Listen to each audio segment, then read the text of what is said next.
Assalamualaikum warahmatullahi wabarakatuh. Waalaikumsalam warahmatullahi wabarakatuh.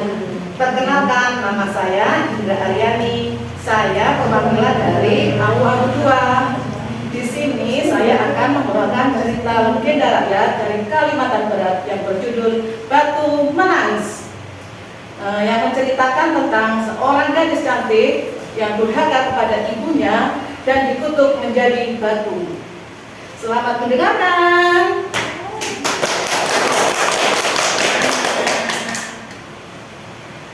Pada zaman dahulu, hiduplah seorang gadis cantik bernama Darmi. Darmi tinggal berdua bersama ibunya yang sudah tua. Setiap hari, Darmi kerjaannya hanya memakai baju bagus dan berdandan. Dia tidak pernah membantu ibunya sama sekali. Setiap kali ibunya meminta Darmi membantunya di sawah, Darmi selalu menolak. Darmi benar-benar anak yang manja dan malas. Tapi mau bagaimanapun, ibu Darmi menyayangi Darmi apa adanya. Suatu hari, saat Darmi sedang berdandan, Darmi melihat bedak kesayangannya habis. Lalu Darmi memanggil ibunya. Ibu, ibu, sini.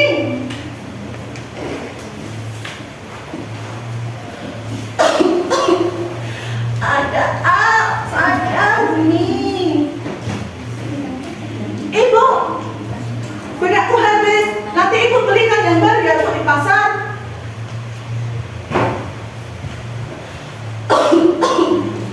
Baiklah, tapi kamu harus ikut supaya ibu tidak salah beli.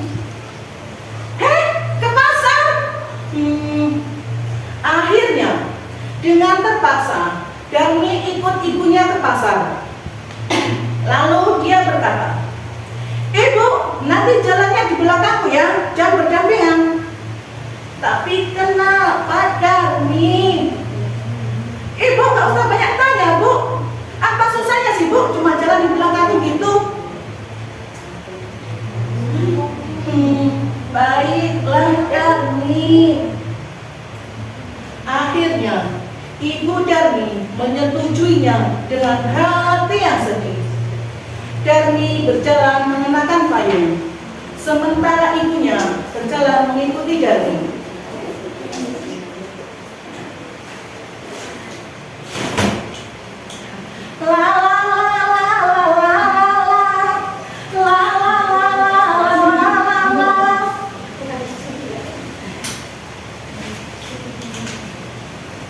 Lalu, dalam perjalanan menuju ke pasar, ada seorang pria menyapa Darmi. Hai, kamu cantik sekali, kayak artis Korea. Tentu saja, aku kan pakai skincare limited edition. Oh, benarkah? Ya iyalah.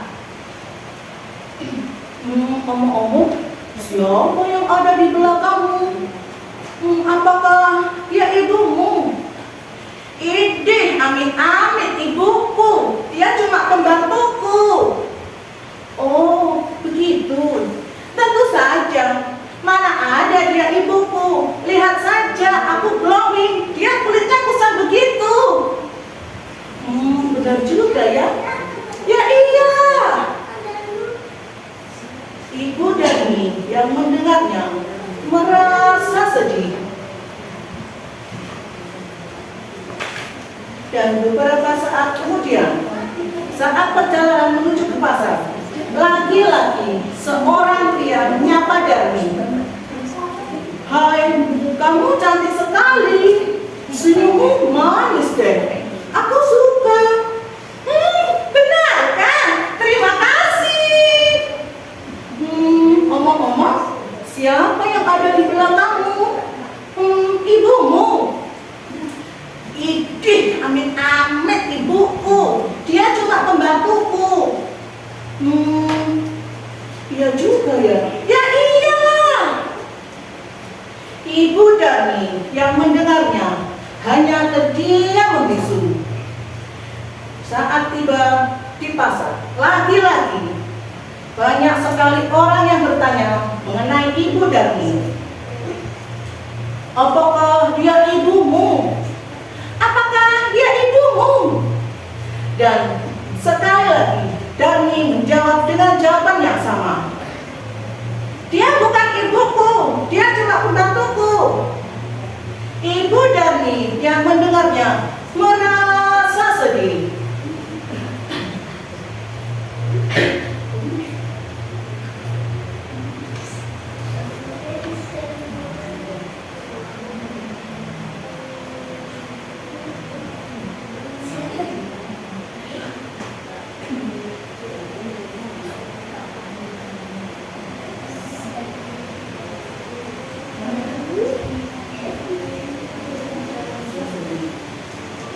Tapi mau bagaimanapun juga, Ibu Darni sangat menyayangi Darni.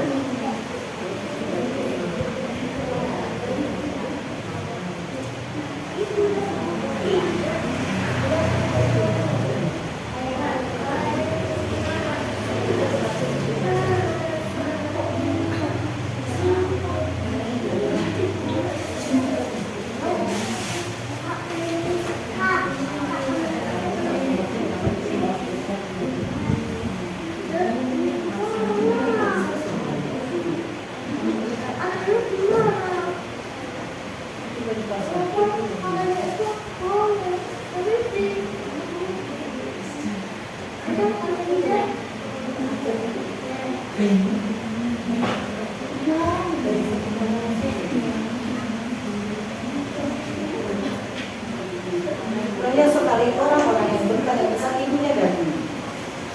Apakah dia ibumu? Apakah dia ibumu? Amit-amit ibuku, dia cuma pembantuku. Lihat saja, dia kulitnya bisa begitu, aku glowing. Dia juga. Ya iyalah.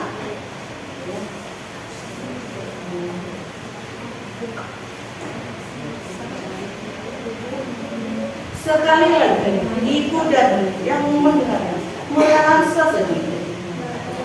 Dan Ibu Darni sudah tidak tahan lagi dengan jawaban Darni.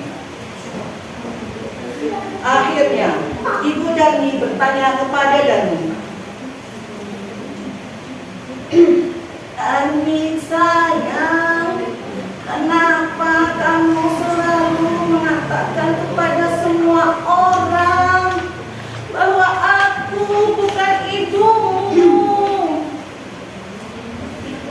Ya jangan bikin aku malu lah, Ibu. Masa semua orang tahu kalau kamu ibuku? Lihat saja, Bu, aku kulitnya glowing, kamu kulitnya kusam, Bu. Jangan bikin aku malu lah, Ibu. Sekali lagi, Ibu Darni yang mendengarnya merasa sedih. Dan sambil bercucuran air mata, Ibu Darni berdoa. Ya Tuhan, tolong hukum Darni agar dia menjadi jerah. Hamba sungguh tidak kuat lagi dengan sikap dan kelakuan Darni. Dan tiba-tiba suara gemuruh dari langit. Dan tiba-tiba kaki Darni berubah menjadi batu dan terus merembet ke bagian atas tubuhnya. Darni pun berteriak meminta pertolongan ibunya. Ibu, Ibu, maafkan aku, Bu. Aku menyesal, Bu. Ibu Darni yang mendengarnya tidak bisa berbuat apa-apa lagi selain menyaksikan anaknya yang sudah berubah menjadi batu. Dan sejak saat itu banyak sekali orang-orang yang melihat air mata menetes dari batu. Itu sebabnya batu itu diberi nama batu menangis.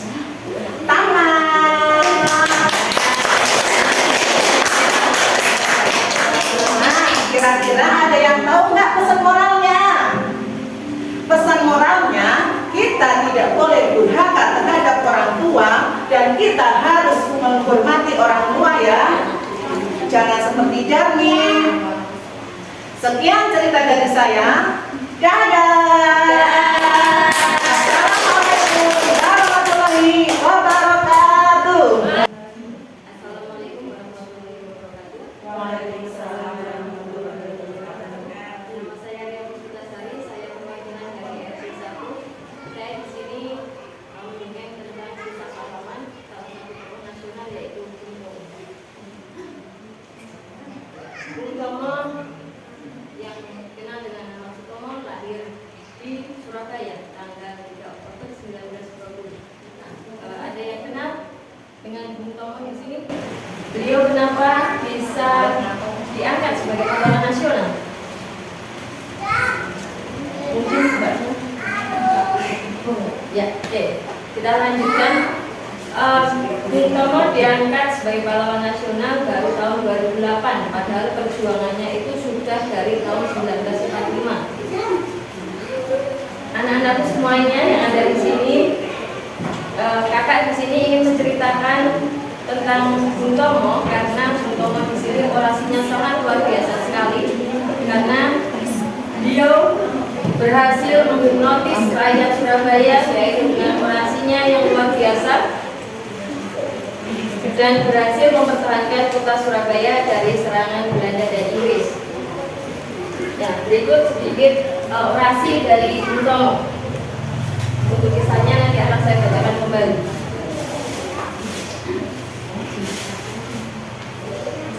Saudara-saudara, Bismillahirrahmanirrahim. Merdeka.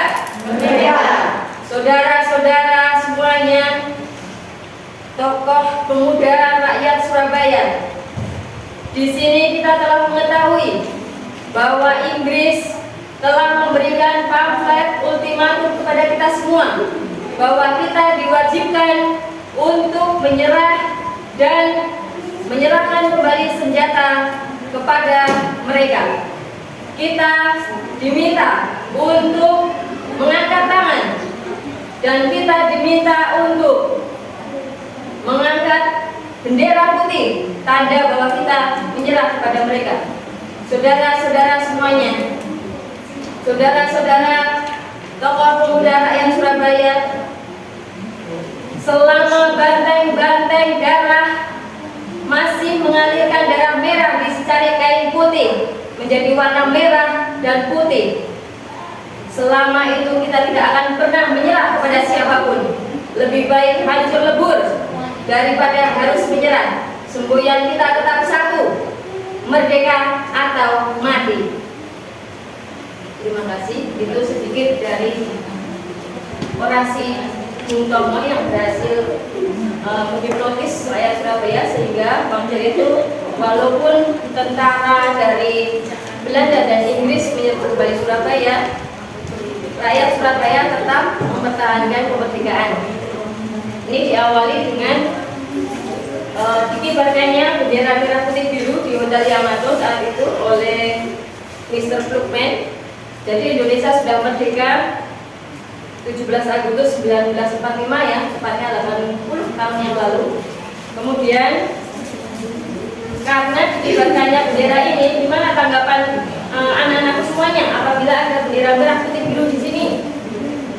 Marah atau tidak? Marah. Ya, tentunya sangat marah sekali. Nah, akhirnya pemuda Surabaya di sini ingin meminta pada pihak Belanda agar melepas bendera merah putih biru yang terpasang di puncak Hotel Yamato.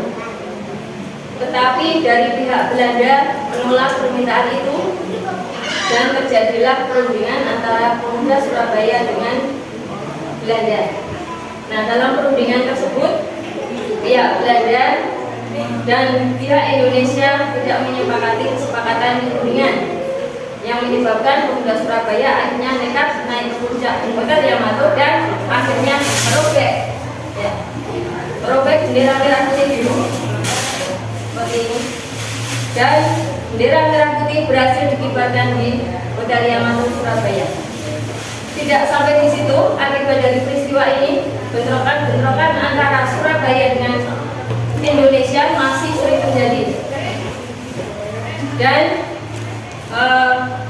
untuk Belanda meminta bantuan kepada sekutu Aceh ya untuk datang ke Indonesia membantu untuk menguasai bangsa Indonesia kembali. Kemudian akhirnya sekutu menugaskan Malabi, tetapi dalam bentrokan antara pemuda dan Malabi di sini akhirnya Malabi tewas dan digantikan Jenderal Mansur. Nah, setelah Jenderal Mansur di sini, pemuda rakyat Surabaya diberikan pamflet yang mengatakan bahwa selama 48 jam pemuda Surabaya tidak menyerah, maka Surabaya akan dibumi hanguskan.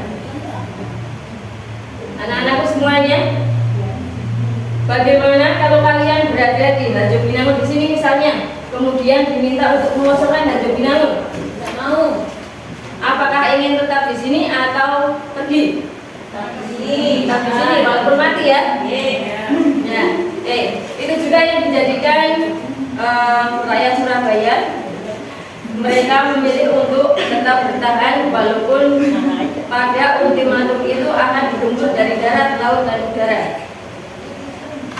Dengan adanya pertempuran tadi, maka selama 3 minggu Surabaya dikepung oleh tentara Inggris dan Belanda yang mengakibatkan ratusan ribu rakyat Surabaya itu meninggal dunia, dan untuk kemenangan itu diperoleh oleh tentara Inggris dan Belanda. Dari cerita tadi, amanat yang dapat kita ambil, walaupun Surabaya itu banyak menderita kekalahan, tetapi di sini kita bisa membuktikan kepada dunia bahwa kita bangsa Indonesia benar-benar menginginkan kemerdekaan. Ya, kita menunjukkan kekuatan semangat persatuan kepada dunia untuk tetap mempertahankan kemerdekaan. Demikian dongeng dari saya, ada kurang lebihnya mohon maaf. Assalamualaikum warahmatullahi wabarakatuh. Waalaikumsalam warahmatullahi wabarakatuh. Assalamualaikum warahmatullahi wabarakatuh. Waalaikumsalam warahmatullahi wabarakatuh. Saya Riani, saya perwakilan dari Garis 6. Di sini saya akan membawakan dongeng dengan judul Kura-kura dan Kelinci yang Sombong. Selamat mendengarkan.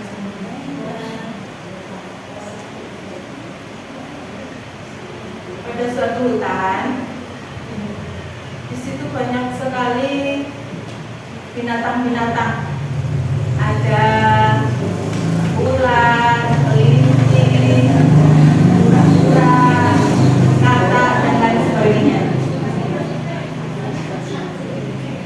Kelinci hari-harinya itu dia selalu berlari mengelilingi hutan dengan sangat cepat, dan dia ketika bertemu dengan teman-temannya di hutan, dia selalu menantangnya.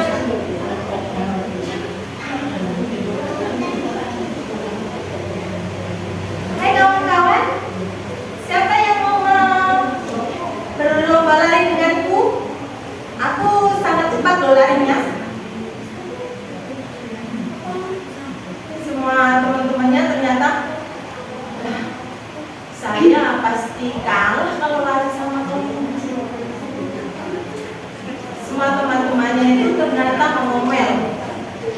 Saya tuh nggak suka kalau kelinci itu terlalu sombong. Celoteh teman-temannya itu terdengar dengan seekor kura-kura.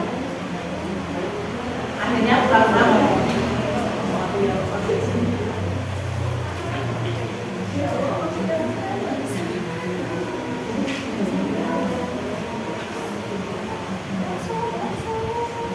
teman-teman, besok kalau ketemu sama kelinci, bilang ya, aku mau bertanding dengannya, aku mau lomba lari dengannya. Kata teman-temannya, ya kamu gimana mau nantangi lomba lari? Jalan aja kamu pelan banget, mau keliling ke hutan sampai sehari semalam juga nggak makanan cukup. Akhirnya Suatu hari kura-kura bertemu dengan kelinci.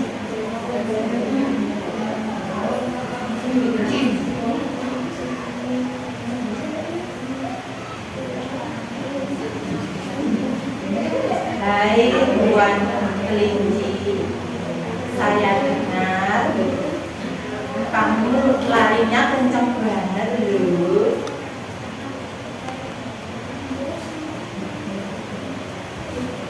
Gimana kalau aku menantangmu lomba lari?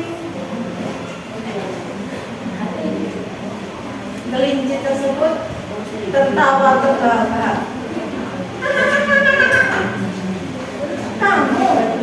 Kamu mau menantangku? Kamu aja kalau jalan pelan banget, gimana mau menandingiku?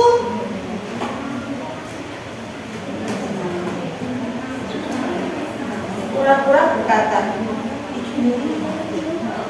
kita buktikan dulu, jangan sombong dulu. Akhirnya waktu pun tiba di perlombaan. Kura-kura datang lebih dulu. Kata teman-temannya, kamu sudah siap mau melawan kelinci? Saya sudah siap dari kemarin. Gimana siasatnya? Siasatku, kalau kelinci itu sombong dengan kecepatannya, itu sangat gampang sekali saya mengalahkan. Akhirnya kelinci punah. Dia sudah agak terlambat. Kok kamu baru datang? Iya, ini aku udah tergesa-gesa. Aku belum sarapan. Ini aku bawa wortel. Yang bertugas jadi penyetar, akhirnya dia memberi apa-apa. 1, 2, 3, lari kencang.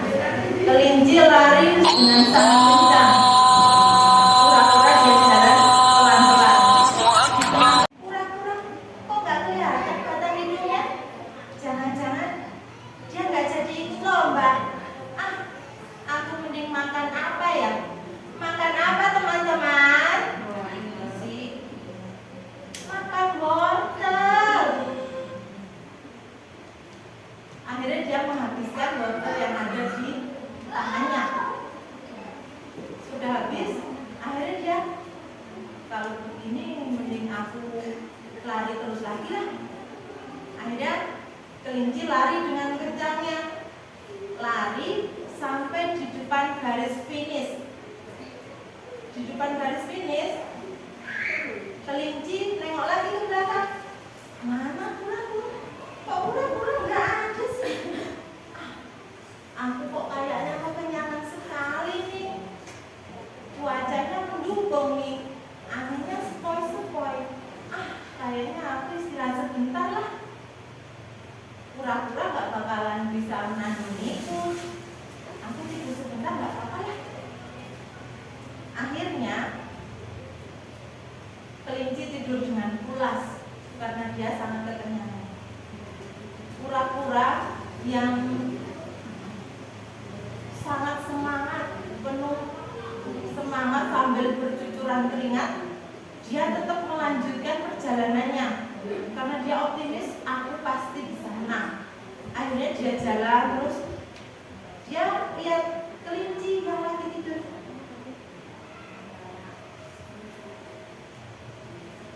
Kok kayaknya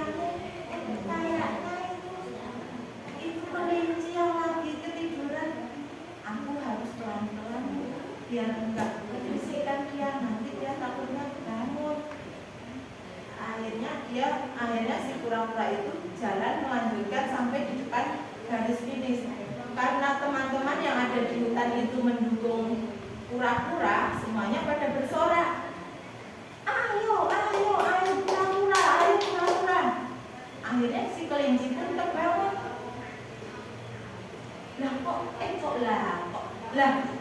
Saya kok tidurnya jadi kepulasan begini? Di situ udah ada kura-kura. Langsung si kelinci itu lari dengan cepatnya. Tapi apa daya, karena kura-kura sudah di depan finish, akhirnya kura-kura pun yang menang. Ternyata kura-kura bisa mengalahkan seekor kelinci yang sombong. Kata kura-kura apa? Saya itu mengalahkanmu bukan karena kecepatanku lomba lari, tapi karena konsisten pada pekerjaanku. Sekian hikmah yang bisa diambil. Kalau kita itu tidak boleh sombong. Setiap orang itu punya kelebihan dan kekurangannya masing-masing. Wassalamualaikum warahmatullahi wabarakatuh. Waalaikumsalam.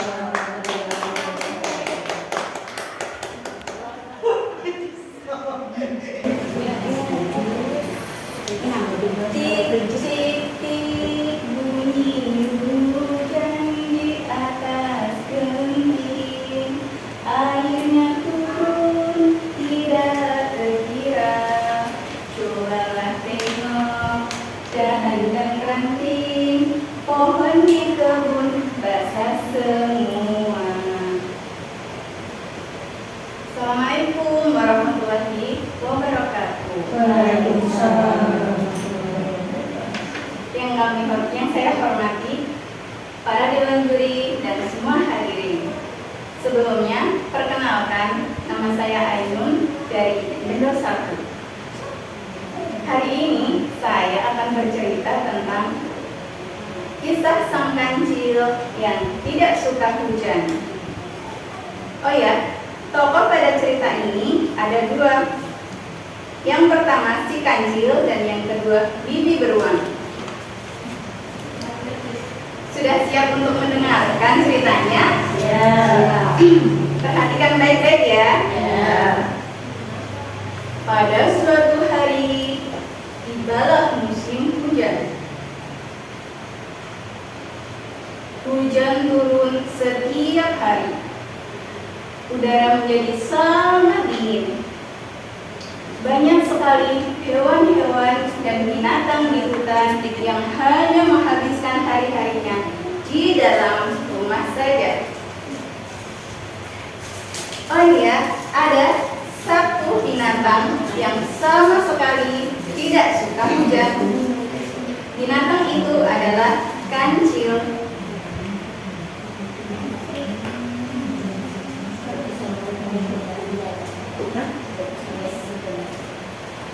Hujan pergilah, datanglah hari-hari. Ku ingin mencari makan. Hujan pergilah. Hujan turun setiap hari. Aku jadi tidak bisa pergi keluar untuk mencari makan. Keluh kancil. Pada hari tersebut, bibi beruang mengundang seluruh penghuni hutan untuk datang ke rumahnya dan makan bersama, termasuk kancil. Ketika kancil berada di perjalanan untuk menuju rumah bibi beruang, tiba-tiba datanglah hujan.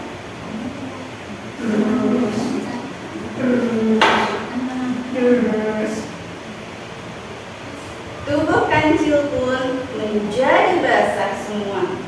Kancil pun marah-marah ketika sudah sampai di rumah bibi beruang. Apakah anak-anak juga marah-marah ketika kehujanan? Senang ya? Oke. Kancil, kenapa kamu selalu marah-marah ketika hujan datang? Lihat tuh, Bi, karena hujan, tubuhku jadi panas semua. Karena hujan juga, kita tidak bisa pergi kemana-mana untuk mencari makanan. Lihatlah, banyak sekali tamu undangan yang tidak datang, bukan? Mereka pasti sangat malas untuk pergi keluar rumah saat hujan seperti ini. Keluh kancil.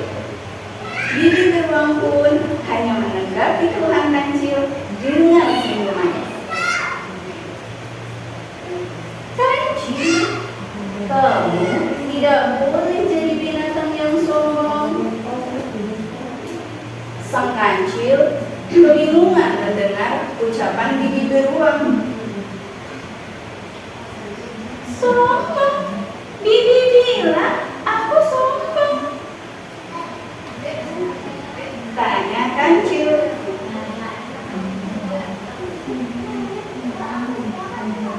Kancil, karena hujan, tanpa hujan kita tidak bisa hidup. Karena hujan, pohon-pohon akan tumbuh dan mendapatkan banyak air yang melimpah tanpa harus kita meminta. Karena air juga, pohon-pohon dapat tumbuh dan berbuah, sehingga kita bisa menikmati buah dan lainnya. Karena hujan juga, hutan kita tidak kekeringan. Ujar bibi beruang menjelaskan.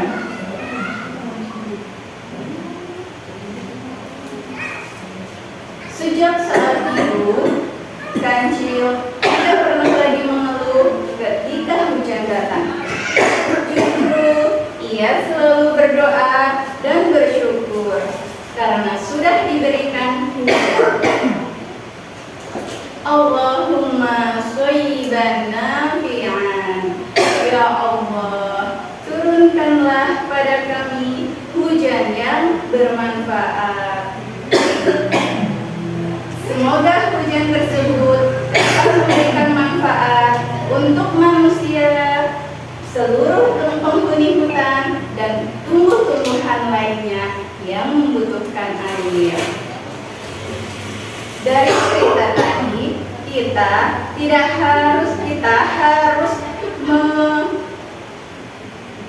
harus melihat dan mendapatkan sesuatu yang bisa diambil hikmahnya.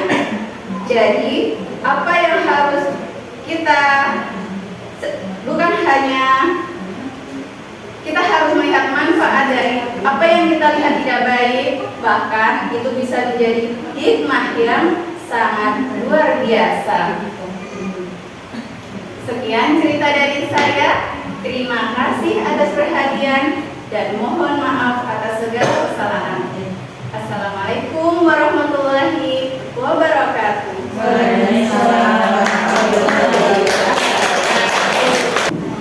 Bismillahirrahmanirrahim. Air beriak tanda tak dalam, air yang tenang sebening berlian. Izinkan saya mengucapkan salam untuk hadirin sekalian. Assalamualaikum warahmatullahi wabarakatuh. Waalaikumsalam warahmatullahi wabarakatuh. Hadirin yang saya hormati, perkenankanlah saya Erna Puspitasari, perwakilan dari Kadus 4. Di sini saya akan membawakan cerita dongeng fiktif yang saya tulis sendiri dengan judul 7 kebiasaan baru anak Indonesia hebat yang membuat hari-hariku lebih bersemangat.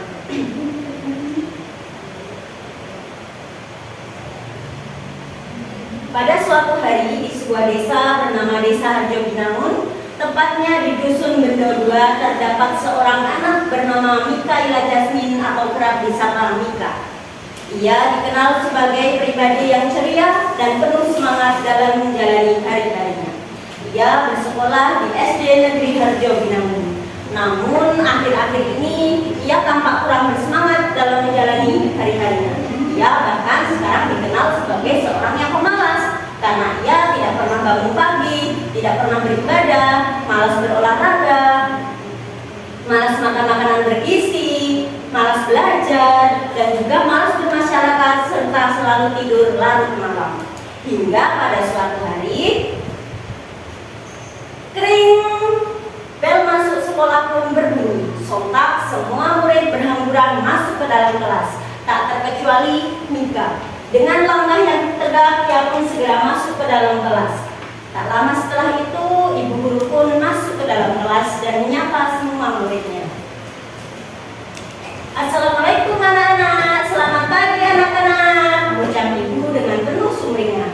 Waalaikumsalam ibu guru, selamat pagi ibu guru, jawab semua Ia hanya menjawab, "Waalaikumsalam Bu Guru. Selamat pagi juga Bu Guru."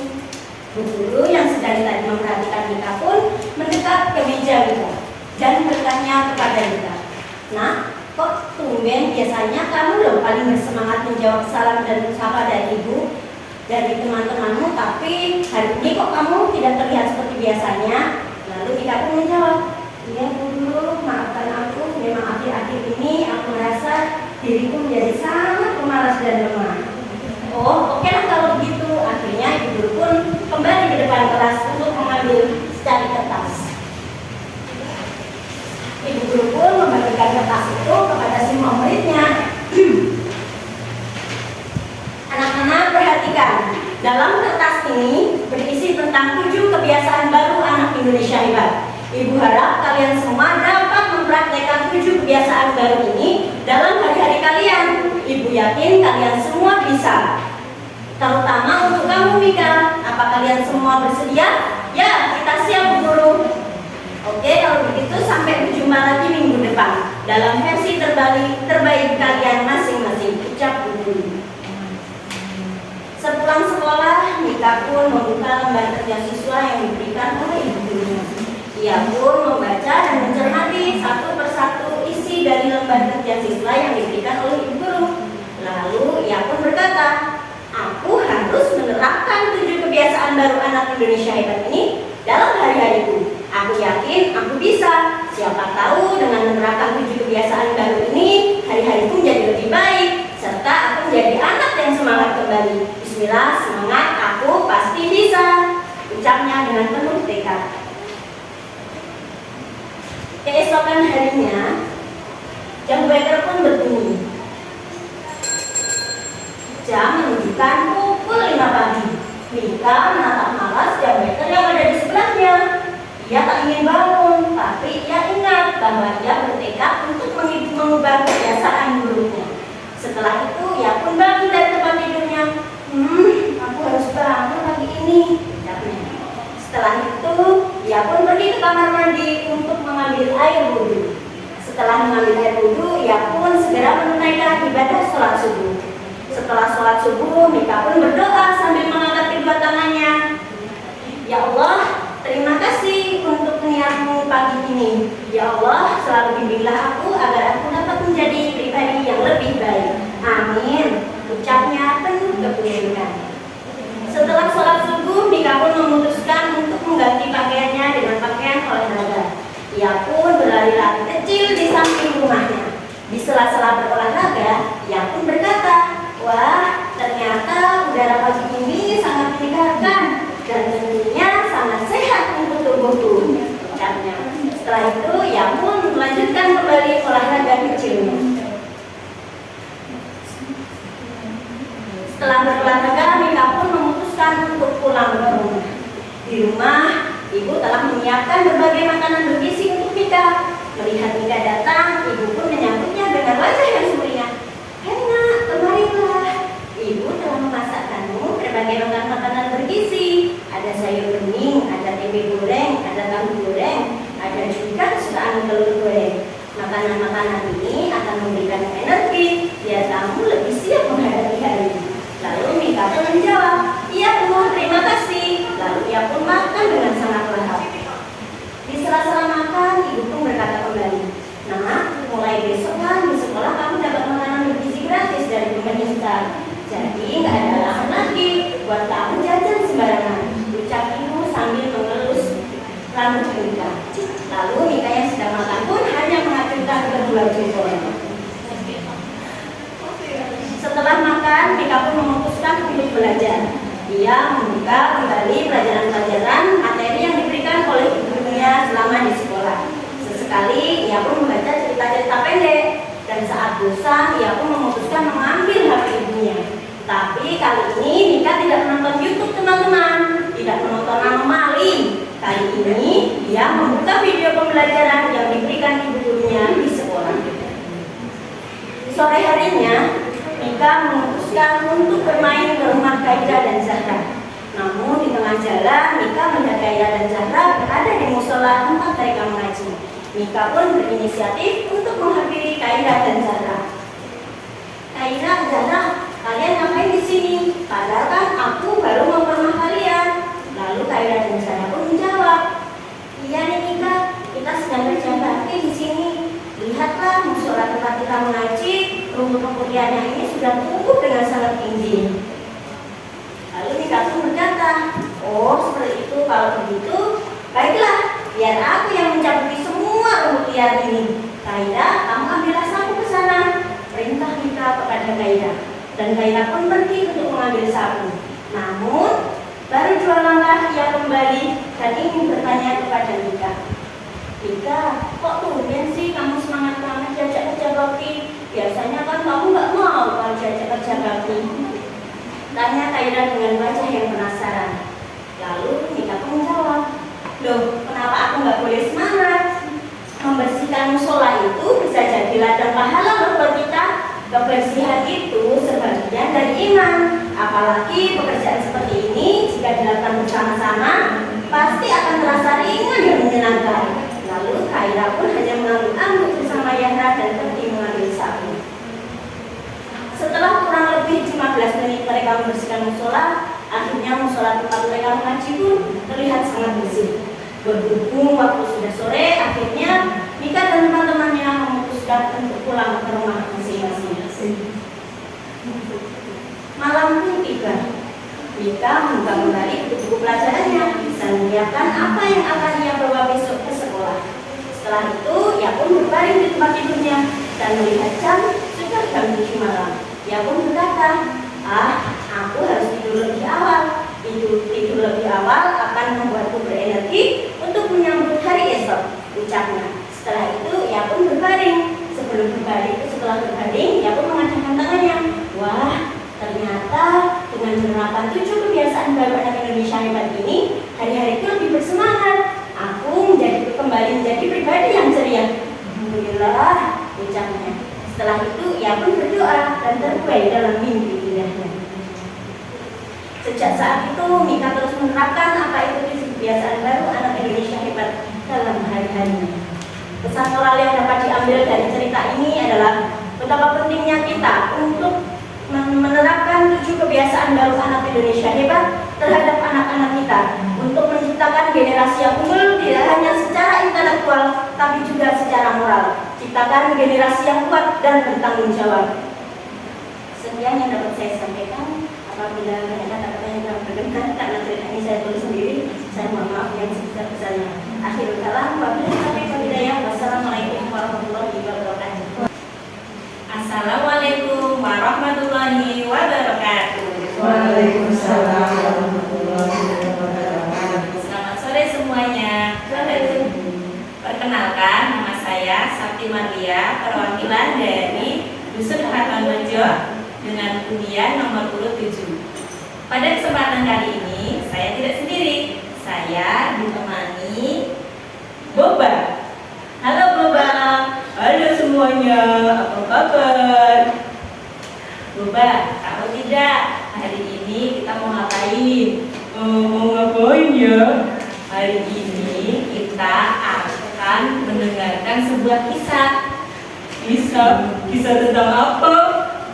Aku penasaran. Kisah tentang Nabi Ibrahim alaihissalam. Oh ya, pasti seru sekali. Tentu saja, kisah ini akan menceritakan tentang dua makhluk kecil yang punya perilaku berbeda saat terjadi peristiwa besar. Hewan apa itu? Kamu penasaran? Iya, aku penasaran. Kamu sudah siap mendengarkan? Siap. Siapkah duduk yang rapi? Siapkah dengar mengamati? Siapkah tak ngomong sendiri? Siap. Kalau siap, ayo dimulai. Pada zaman dahulu, di daerah Jazirah Arab, hiduplah seorang nabi yang mulia. Nabi itu bernama Ibrahim alaihissalam. Nabi Ibrahim adalah Rasul utusan Allah. Beliau ditugaskan untuk mengajak umat manusia menyembah satu Tuhan, yaitu Allah Subhanahu wa Ta'ala. Namun, dakwah Nabi Ibrahim banyak mengalami kendala. Salah satu kendala yang dihadapi datang dari penguasa negeri di sana, yaitu Raja Namrud. Raja Namrud yang berkuasa, dia punya kepercayaan bahwa berhala dan patung itu adalah Tuhan. Jadi Raja Namrud sangat tidak suka dengan ajaran Nabi Ibrahim. Nah, Raja Ibrahim akhirnya marah dan murka. Dia memerintahkan rakyatnya untuk mengumpulkan kayu bakar. Kayu bakar yang sangat banyak digunakan untuk apa ya kira-kira? Digunakan untuk membuat api yang sangat besar. Dan api yang sangat besar ini akan digunakan untuk membakar Nabi Ibrahim alaihissalam. Astagfirullahaladzim. Seluruh makhluk menyaksikan dengan terkejut, dengan ketakutan melihat kobaran api. Pohon-pohon, hewan-hewan, hewan kecil, hewan besar, semua ketakutan. Tidak terkecuali seekor hewan kecil yang menyaksikan. Hewan itu adalah burung pipit.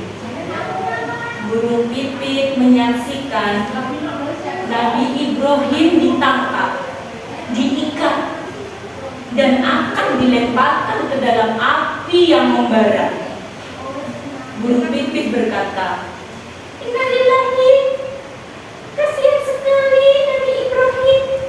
Bagaimana aku menolongnya? Bagaimana aku menolongnya?" Burung pipit kebingungan. Dia ingin sekali menolong Nabi Ibrahim. Tapi apa yang dapat dia lakukan dengan tubuh kecilnya? Kemudian dia terbang ke sungai, mengambil air dengan paruh kecilnya. Kemudian terbang menuju api yang berkobar. Kemudian meneteskan air itu. Ces. Dia kembali lagi ke sungai, mengambil air kembali. Kemudian terbang ke dalam api, meneteskan kembali. Begitu seterusnya, lagi, dan lagi. Tapi api terus saja berkobar. Saat burung pipit sibuk mondar-mandir, ada satu hewan kecil yang memperhatikan. Hewan apakah itu?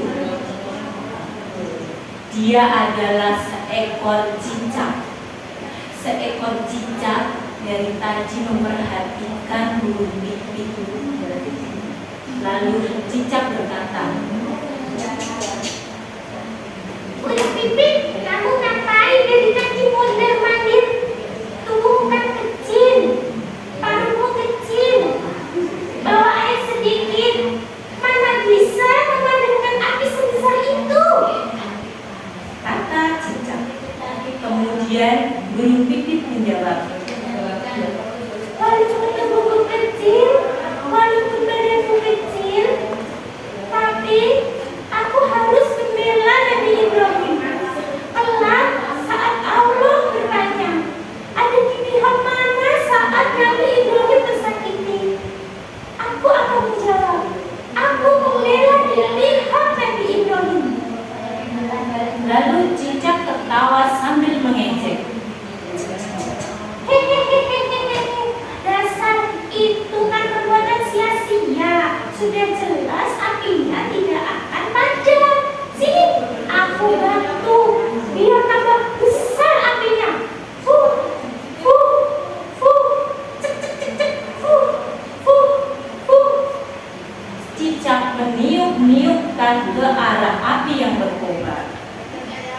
Lalu selanjutnya datanglah pertolongan dari Allah.